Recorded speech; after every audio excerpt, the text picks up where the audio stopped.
Evening, folks. I just learned at supper hour that Art Irving has died. I met him twice. He's much like, I have never met President Trump, but other people know, they're very direct, look you right in the eye. President Trump, look you right in the eye. And he taken Art Irving, very sincere, very direct. Second son, middle son of the late KC, the saintly KC, Kenneth Colin Irving, and his wife Harriet. And President of Irving Oil, and truly a prince of a gentleman. People are jealous sometimes when people are successful. Most people appreciate success, but people don't realize how much people put into their businesses. And they said, when we were a kid, we always had a bank loan out.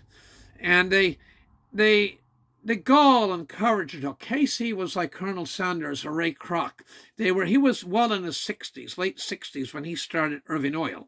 And built the refinery, Irving Oil, by the way, is 100. I did a video on that early in January this year, 4.5 months ago.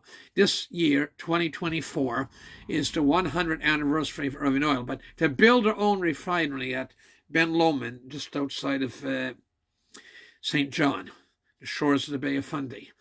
The guts, the courage it took for a private company, entrepreneur, businessman from New Brunswick, from Bucktouche, and based in St. John, New Brunswick for much of his life. So back to Arthur.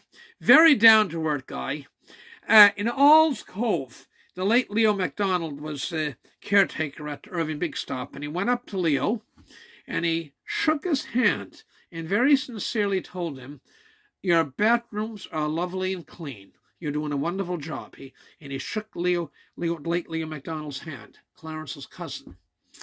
And just very down-to-earth people.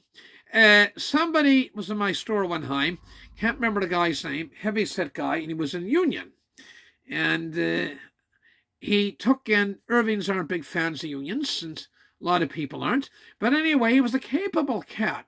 And he got hired by the Irving family, and they were doing a shutdown. That's an overhaul at the Reversing Falls paper mill, when paper was a good business.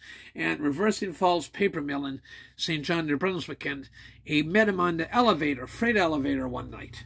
And this would be J.K., James Irving, the oldest brother, surviving brother was 3 brothers. Anyway, they talked. Some years later, he was doing a big project at Newnham PEI. It was the Cavendish Farms. And the guy comes along and shook his hand and called him by first name. He'd met him once in the freight elevator in St. John, New Brunswick, in a shutdown at the Irving paper, newsprint mill at that time. I think they make coated paper now. And so they're a very down-to-earth family. He was a wonderful man.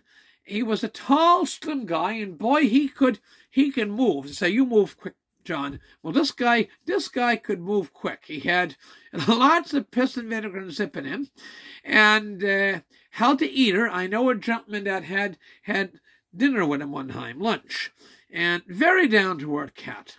And so we'll say a prayer for him. Our Father who art in heaven, hallowed be thy name, thy kingdom come, thy will be done on earth as it is in heaven. And give us this day our daily bread, and forgive us our trespasses, for those trespass against us. And lead us not into temptation, but deliver us from evil. Amen. Thine is the power and the kingdom. And they take, and with that, we know he's in heaven. It's a great loss for New Brunswick. All the people of New Brunswick, there's thousands, tens of thousands owed their employment to the Irving family's companies. To Nova Scotia, Cape Breton, and Newfoundland. Irving's big in Newfoundland, and they're big in the United States. They're big in Maine, and they're big in, pretty big in New Hampshire, and going right through to Rhode Island and down to New York City and selling refined petroleum products. So with that, I got to go, and we pray for the second last son of a wonderful family. Where would New Brunswick be? Where would Atlantic Canada be? Where would we be without the Irving family. Good night, and God bless the late Arthur Irving and his surviving sibling and children and nieces, nephews, and so on. Thank you. Bye.